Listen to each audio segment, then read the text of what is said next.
Hello, I'm William Giannobile. I'm the president of the Osteology Foundation and also chair of the Department of Periodontics and Oral Medicine at the University of Michigan. And so I'm here at the Urban Regeneration Symposium, and I'm here with Istvan Urban, the founder and leader of our symposium today, and also Dr. Sandro Cortellini from Florence, Italy, to talk about our morning session that we had today that was very exciting on the repair of large bony defects prior to dental implant placement, and then later looking at the repair of osseous defects around teeth for teeth preservation. So I'd like to welcome both of you here this morning. Thank you, Will. All right, so I think we'll go ahead and start with you, Sandro, with your presentation. Yes. I think it was very exciting to see this evolution of regenerative therapy over the past decades, and you've been involved in this area of periodontal regeneration as long as anyone in the field. Mm-hmm. And I think what you've shown is that you've been able to advance the different approaches as well as improve the outcomes based on minimally invasive surgical procedures in the large majority of defects. And as you have seen this evolution of the field over the years, what would you say are some of the biggest milestones that have helped you advance over the years to get these types of results that you're showing? Well, I had the fortune to be exposed to periodontal regeneration in 1982. 1982, I was with Sture Niemann for a month in Gothenburg, the year of his publication of the first paper with membranes. And from there on, I started applying what he taught to me. I came into very tight friendship with Torkil Karing and starting applying regeneration. After a while, I understood that something was not working well. I had incredible bone gains and a tremendous amount of soft tissue shrink. And that was, I don't know, you are too young to remind. That was the time in which a broad part of the dental population, periodontal population, got a little lost about regeneration. There was excitement in bone gain, but then came out with these soft tissue failures, let me say, aesthetical damages. There was a drop in the interest, and that was the time in which I said, okay, I have to develop something different. Took from Takei the idea and developed the papilla preservation flap. This is the first,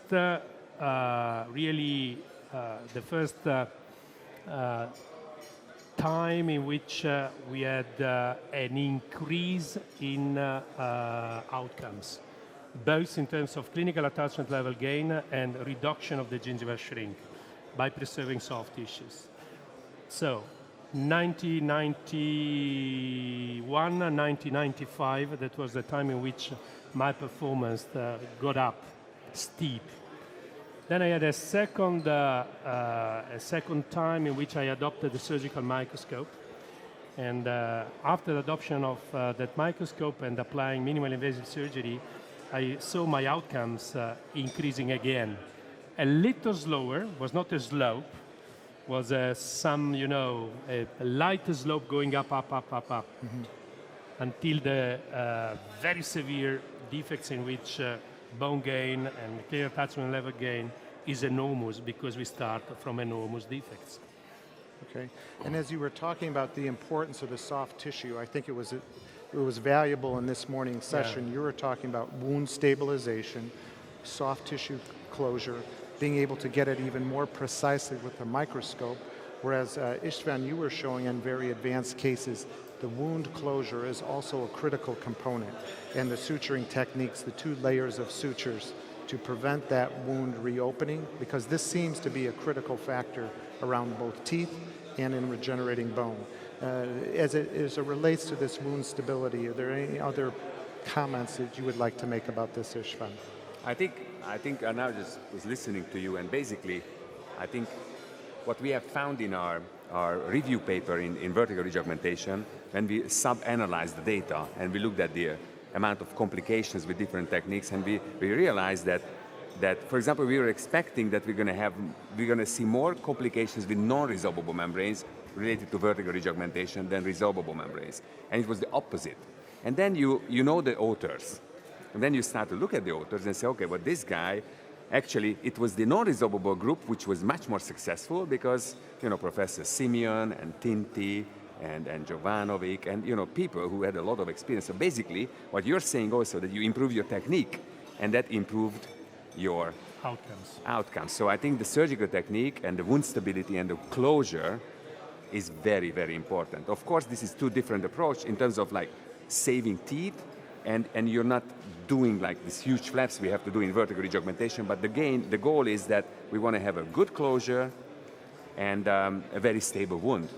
So I see, the parallel idea, basically. Storming on that, and going back to your question, Will, one of the objectives that I have in this development is to make the procedure, especially in the perio field, as much as possible rid of tough biomaterials. Because in the daily clinical application to less experienced clinician, as Istvan was underlying, the application of these hard, tough biomaterials becomes a problem. The more expert you are, the more your ability to apply these titanium reinforced, et cetera, But less experienced clinician, if they can handle an approach, a surgical approach that can skip, at least in part, the application of these biomaterials, has more chances to develop without complications. So I think, and I'm also sure. Sorry. I'm also sure that you're also meaning that, like, let's say I would not be so experienced, and I would try to attempt to save a tooth like this. I would throw in a lot of materials that would get incorporated into the soft tissue. Then your next surgery is going to be a disaster if you want to try it again. Exactly. That's what our experience too. That probably in your field is. We get patients with like 5 failed surgeries with different graft materials that's all incorporated in the soft tissue, and it's a very difficult situation then. Right, and I think you showed it in one of your cases, even in these implant retreatments where implantoplasty has been done. You've got all of these materials just embedded in the soft tissue. You'll see oftentimes bone graft biomaterials, and so the less is more. And I think we're seeing that, especially for periodontal. I think what you're saying, Sandro, is that staying within the envelope of bone. Exactly. Right, versus going beyond. And you're using fewer and fewer membranes now. Is that correct? Absolutely, and fewer and fewer biomaterials. I mean, one of the mistakes in perio, the difference with the field of Istvan is the size. Mm-hmm. In perio, we have a papilla 2 millimeter wide. We don't have a ridge. In a papilla 2 millimeter wide, we cannot stress the tissues. We cannot stress the tissues. One of the big mistakes that is commonly done is to overfill. Try to get more than you could. Then you get nothing. You better try to get within the limit of the defect, and you might get all. If you try more, you get nothing. Yeah, I was going to ask you in terms of, you discussed the use of different biologics that can be coupled with the body's own ability to heal. You showed very well if you can get great wound stability, that maybe the use of a biomaterial or a biologic is not so necessary. However, we do have these patients that are very compliant, but they may have some deficiencies in wound healing. For example, maybe they're a diabetic, they're reasonably well controlled, they've had a long-term history of smoking, they've had a variety of different wound healing issues. So when do you consider using biologics in these types of patients to help really boost the regenerative potential? Because they may have an inability to fully rebound and have that kinetics of wound healing. If you wish, I give you also a little more. I think in perio, at least this is our clinical observation, it's only a clinical observation, we see at the end of 1 year healing, similar outcomes with or without the use of biologicals. Through this time, however, if you look into the stepwise bone maturation, you shot radiograph every 3rd month, for example, you see a faster bone mineralization in cases in which you incorporate some of these biologicals.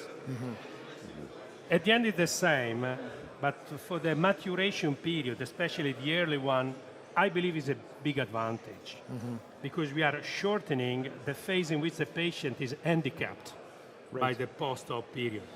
I'm really now shortening the post-op early healing phase for the patients to 4 weeks. Formerly with barriers was 8 weeks. Okay. It's half. And the patient is, out of the abnormal kind of behavior in life. Goes back to normal eating, normal biting, normal playing flute, etc., etc. And these materials like the amylogenin you mentioned a couple of times. Amylogenins might be growth factors, I don't know, any You have biological booster. You have any experience with you have experience with PDGF? Yeah. What about you? Are you used? I do not. I do not. Because it's In Europe, Italy, it's not- Italy it's forbidden, Yeah. so we cannot use it. Being me a clinician, I cannot apply to my patients. So I don't have any experience about that. In your experience with the PDGF, with the wound healing and the faster. Yes, I would agree with maturation. what Sandro was saying, and I think this is the big advantage of the use of the biologics, is that you're really boosting the regenerative ability of these patients that probably have some compromised wound healing response. And I think you showed very nicely, it's critically important to have that pre-surgical workup, the non-surgical therapy, because what we've seen, and I'll show this a little bit later this afternoon, is that there are changes to the soft tissues. You can see these patients who have had long-term exposure to disease and they have not had much therapy. And we're seeing that there are epigenetic changes. There are changes to those tissues. You see them. And we now can see them genetically, where patients will, in response to that long-term plaque biofilm, smoking, the other damage to those tissues, that's the surgical removal of that tissue can sometimes get rid of that genetically or just altered type of soft tissue, that now you're giving this patient a clean slate. And the use of a biologic, many of these different biologics are expanding out the cell populations, accelerating the matrix biosynthesis. And again, in light of what we heard today, if you do not have the wound stabilization, none of these agents work. And so I think this is very important for people learning to use these biologics. You cannot substitute the technique and the wound basic closure. principles they have to be there. It's not that you just inject a biomaterial or just throw a membrane in there. It really has to be methodically placed. I think a question to you, Will, about the so-called granulation tissue and the epigenetic modification potential. You know, there is all of an issue about why don't we leave the granulation there that might... And here we fall into the problem. Is it epigenetically modified or not? As long as you clean the root, for example, right? I have my own idea about that. But you meaning like you would clean the root but leave some granulation? Exactly. Debride the root, leaving the granulation that is formerly was bone and might mineralize back. But what about epigenetic? Yeah, it's a great question. And actually, we have some emerging data. I won't have an opportunity to present it today, but we're seeing, especially in periimplantitis defects, where we have very large zones of granulomatous tissue, that tissue does need to be removed. Whereas in the periodontal situation, I'm not so certain, because if you get a clean root surface, you've removed that diseased, those pathogens off of the root surface. Oftentimes you'll get a reformulation in the healing.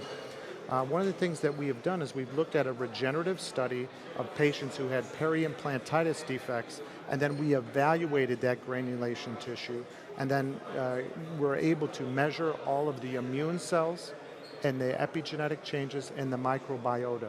And we see those patients that respond very well have a different immune subset versus those that do not, in the hands of the same clinician. And so I think this is what we sometimes grapple with, Yeah. the responders and non-responders. So when it comes to personalized medicine and identifying those patient populations, I think that that will boost our ability to gain in some of those more challenging types of patients, because there are patient-related factors, I think, that are relating to the regeneration. And there is some confirmation about this tendency to different models of healing. If you look into the post non-surgical healing models of different cases. The case I've shown today, for example, was a case that in a couple of years has mineralized half of all the defects after non-surgical therapy. Yeah. And Right. what is It's there amazing. mineralizing? Right? I mean, It was amazing. Partly yes, partly not. What's happening there? Why only in part? right? And going back to this, we would also like to ask you, just talk a little bit about what you're going to present on, what you see as a future, what you see about, these issues we face in our clinic, and we have questions. For example, do we need to remove this? We don't need to remove this. Right. And going back to your question, like in endodontics, because Yeah. there's a closed defect, Yeah. they It grows clear up. the root and it grows Grows back. up. So Right. But not all the endo lesions heal. exactly. Right. Also, right. there might be some Difference between modifications. patients. Yes, right. Yeah. Yes, I think, after the presentations this morning, which really gave a wonderful overview on the basic biological principles and surgical principles, and this movement towards minimally invasive therapies.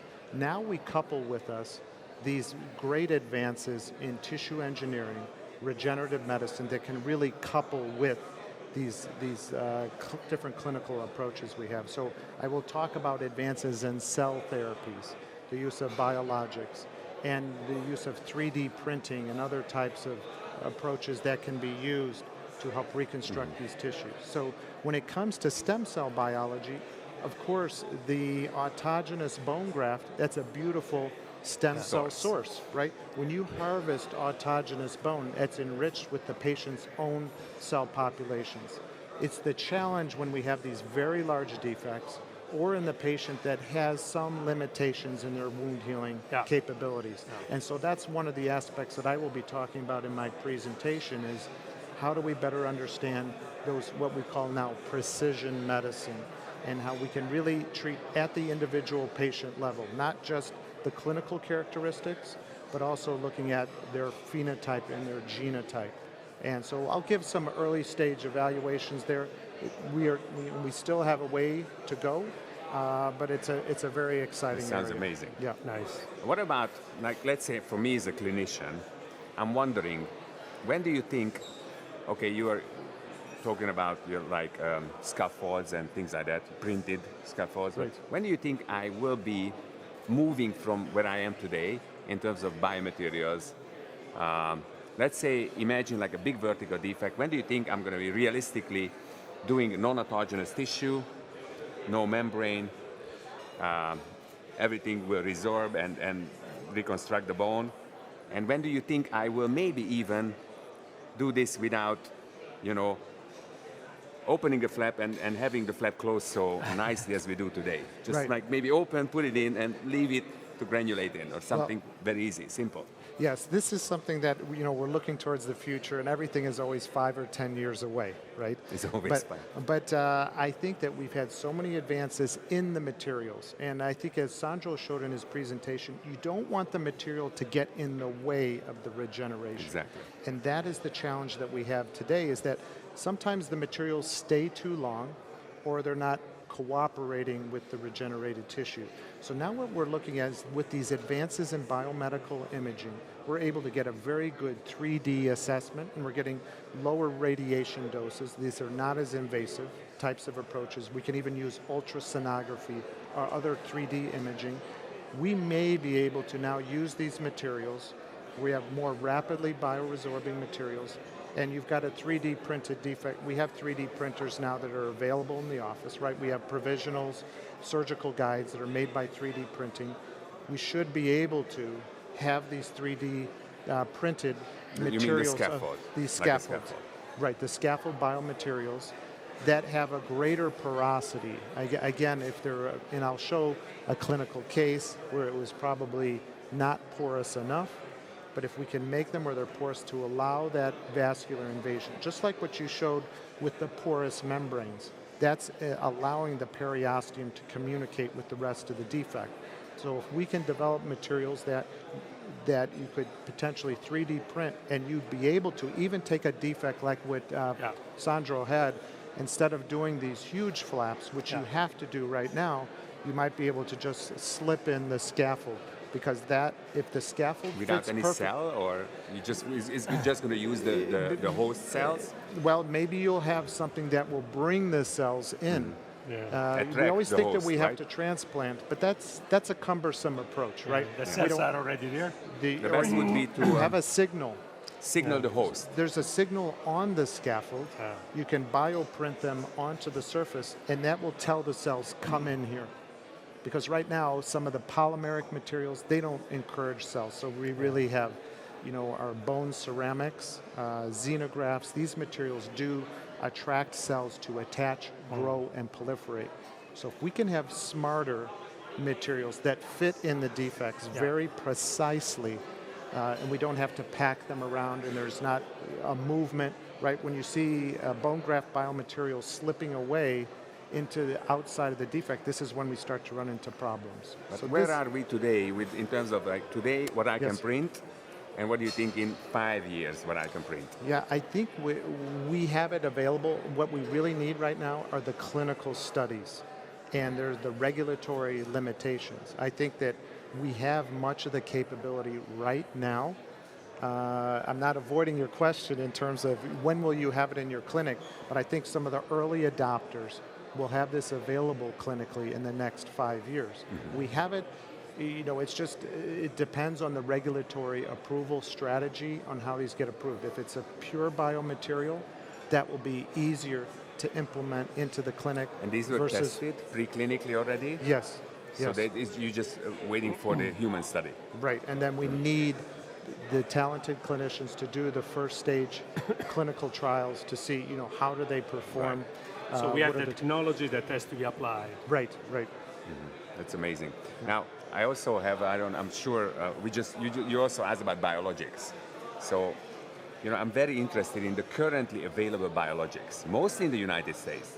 So one of my interests is the BMP2, which I mentioned that, when it came out, I was using with titanium mesh BMP2. My patients were really swollen.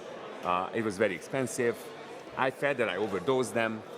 I got very good results and some poor results and middle results. So I didn't feel. But then, we did also an animal study, and we showed that maybe we can use a less dose. So what do you think of is there a future for BMP2? And what do you think about the current dosing and applications? Right, this is a critical point. It's called dose dumping. There's huge doses that are being applied to patients with a lot of these different growth factors. And you're flooding the system with a super physiological dose of these growth factors. So if we can find, again, better ways to deliver them, where they're not just being dumped out, they are being released within a day or two. And it's amazing how well they work. And then with that short. And then there's very little. Now the cascade of events are still occurring, and this is why they end up working. But maybe if we could lower the dose, the amounts of swelling like what you're seeing, or some of those other post-operative, consequences could be controlled. Again, more normal to when you elevate a mucoperiosteal flap, you stimulate the production of BMPs within the bone. The bone. Spontaneously. Right, Just and by you that. stimulate within the flap, the connective tissue. PDGF is produced, as well as the receptors within the connective tissue. So they can only handle so much of the growth factor. And so when you're almost overdosing it, the system can't take that on. So if we can reduce that, it might be beneficial. And this probably is one of the small advantages of these full thickness flaps on top of one wall, for example. You place the periosteum The best tissue on the top. Right. without interference of other biomaterials. Right. I mean, I think we're not doing as many of the partial thickness flaps. You need the tissue quality there. We hear more and more about periodontal phenotype, biotype, Yeah. right? This can't be ignored. To cover these membranes or to cover these defects, if you don't have the quality of tissue and you start splitting these flaps, Forget it. you don't have anything left. And so those cells will respond more robustly to that cambion layer of the periosteum to affect its outcome. But it's also obviously there's some articles showing like if we talk about the periosteum aging, gender Right. aging, Yeah. cells in the periosteum. So Right. it's difficult to apply like a result from animal study directly to human and generalize, Absolutely. especially because of all these medical issues you're saying, diabetes, smoking, and age and stuff like that. You have a special group of patients that was mentioning Will that might require a different boosting effect. Right, right. Yeah, we see that we can have the opportunity to maybe have a two-pronged approach of, you know, obviously the basic principles of disinfection of the root surface, having a clean wound site, and then looking at ways to boost that response, maybe with a pharmacological approach or some sort of tissue resoluting type Yeah, of. for sure you have the big enemy, the bacteria, to fight and to boost up the wound healing. Also, Will, in the use of biomaterials, I think one of the mistakes that is done is to fit and fill the volume as much as in the perio area, as much as possible with the biomaterial. This is reducing the space for the cloth. If you don't have a cloth, you don't have cells. If you don't have cells, you don't have regeneration. Right. So So, yeah, the I think- incorporation of thick biomaterial compressed and packed Right. is an enormous. That maybe also with autogenous mistake. mixed with biomaterials is also helping because of what you're saying. Yeah. The autogenous tissue, number one, has, is different. It has Yeah, all the information. exactly, It's going to exactly. disappear, create space for the bone to Exactly. grow in. Right. Yeah, that's where I saw, I mean, because in your cases on the ridge augmentation, you are packing it fairly densely. Right. But you're really using this composite of autogenous that does have cells within it. Exactly. I think that that's probably the key. I think You it's would the never recommend doing that with a straight biomaterial No. for such a No. huge Yeah. defect.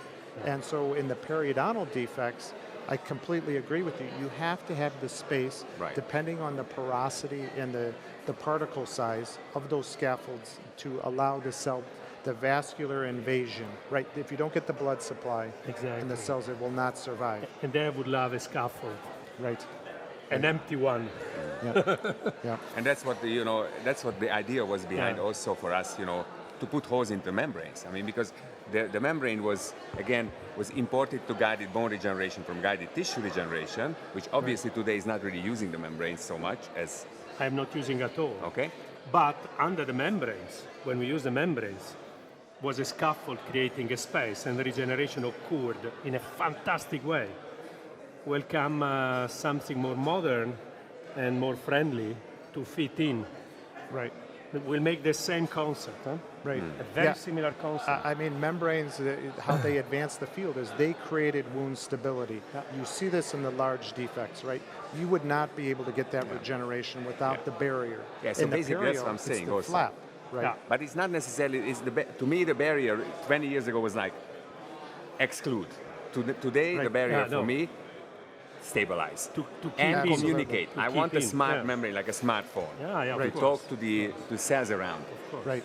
And that's where we see the potential advances with the use of guided bone regeneration with the signaling molecules that might be within them. Maybe antimicrobials, what have you, to help promote the healing.